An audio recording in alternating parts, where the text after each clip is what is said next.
ဘာမခချုပ်ဆိုတော့ဘုရားကြီးရဲ့တရားတစ်ပုဒ်တောင်နာဖြစ်တယ်ဟောအဲ့မှာဆိုတော့ကြီးကဘာပြောတုံဆိုတော့နော်အခြေကောင်းအနေကောင်းလေးတွေကိုကိုယ့်ရဲ့တန်တရားကပြုတ်ခဲ့တဲ့ကုသိုလ်တရားလေးတွေကဖန်တီးပေးထားတယ်ဟောဒါနိဗ္ဗာန်ရကျင်တယ်ဆိုတော့နိဗ္ဗာန်ကဆူတောင်းနေုံနဲ့မရဘူးအဲ့ဒီရရှိထားတဲ့အခြေကောင်းအနေကောင်းကိုအသုံးချသောအဖြစ်ဒီလမ်းကိုရှောက်မှလာတယ်နိဗ္ဗာန်ဆိုတာရမှာ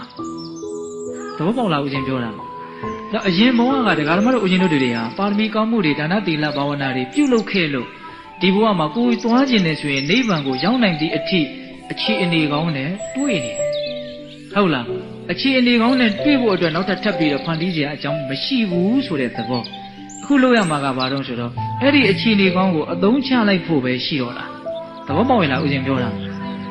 ပထမအဆင့်ဒုတိယအဆင့်လို့ခွဲပြောမယ်ဆိုရင်လည်းရနိုင်ကောင်းမယ်ထင်ပါတယ်ပထမအဆင့်ကြိုးစားရမယ့်ကိစ္စကကြိုးစားခဲ့လို့ခုပြည့်စုံနေပြီခုဘာလို့ဆိုတော့အဲ့ဒီပြည့်စုံနေတာကိုအသုံးချလိုက်ဖို့အဲ့ဒါဘာလို့ဆိုတော့မဂ္ဂင်၈ပါးကိုပွားဖို့တတိပဋ္ဌာန်တရားကိုပွားများဖို့ဉာဏ်ပညာလည်းရှိတယ်ဘလို့လုပ်ရမယ်ဆိုတာလည်းသိတယ်ဟုတ်လားဒါပေမဲ့ဒကာဓမ္မတို့ဦးဇင်းတို့တွေက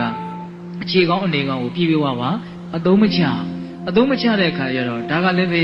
အတိုင်းအဆအမဲ့ပေးထားတဲ့အခြေကောင်းအနေကောင်းမဟုတ်အတိုင်းအတာရှိတယ်အဲ့ဒါကဘာလို့ဆိုတော့ဒီဘဝပျက်စီးပြီဆိုတာနဲ့ဘာမှမသေးကြတော့ဒါကချင်းချောက်တာလည်းမဟုတ်ဘူးကြံကြံဖန်ဖန်တွေးပြီးတော့ကြောက်တာလည်းမဟုတ်ဘူးမှန်မှန်ကန်ကန်စဉ်းစားကြည့်ဒီခန္ဓာပျက်စီးပြီဆိုတာနဲ့ဘာမှမသေးကြတော့ဟုတ်တယ်မို့လားဒါကြောင့်ပိဿပေါင်းတော်ကောင်းတို့အခြေကောင်းအနေကောင်းကိုဘာလို့ကြအောင်အသုံးချရမယ်အသုံးချရဲဆိုတာက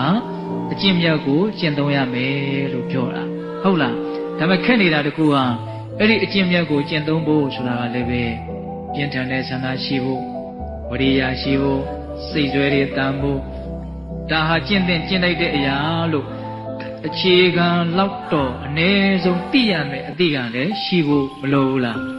လို့တယ်နော်ဒီအခြေခံအကြောင်းတရား၄ပါးရှိမှလည်းပဲအကျင့်မြတ်ကိုကျင့်သုံးနိုင်တာကျင့်သုံးမှလည်းပဲကိုလိုချင်တဲ့ပန်းနိုင်ကိုရောက်မှာ